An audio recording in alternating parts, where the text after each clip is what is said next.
First up tonight, look, this is not who we are. Having lived in Queensland for the past 32 years, the Sunshine State is exactly that. It's a place where people are happy, where people revel in the weather, where people are naturally optimistic. It's the best place on earth in so many ways, and it has matured so much in the past decade, standing on its own feet as a state of hope and prosperity. That's why the decisions being made right now around preventing people from attending funerals, stopping grieving relatives, seeing their dying loved ones is, as the PM says, mystifying. The other thing that needs to be put on the record here is that Queensland Premier Annastacia Palaszczuk cares deeply about people. I've seen it in action. She truly does.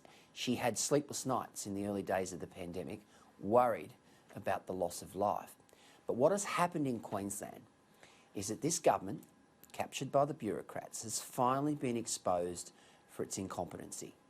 By blindly following the advice of health officials, the Palaszczuk government has been exposed as inept and heartless.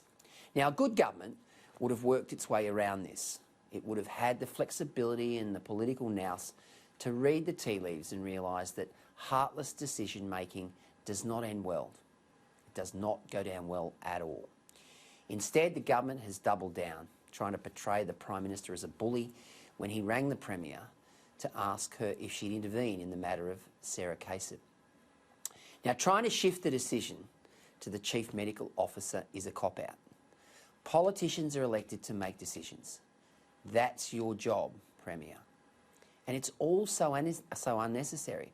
Sarah came from Canberra, which hasn't had a COVID case in more than 60 days. And the government has set that particular protocol, 28 days of COVID-free, and everything's okay.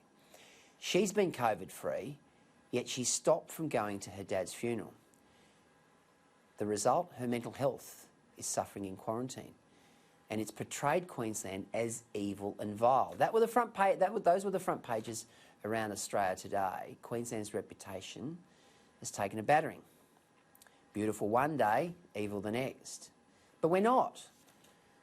We are, however, being led by a government that has always been mediocre.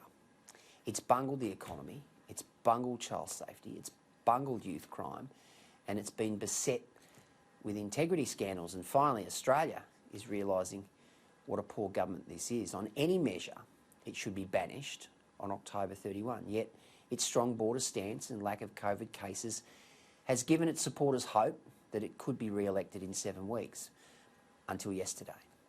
Yesterday disqualified Labor from holding office in this state.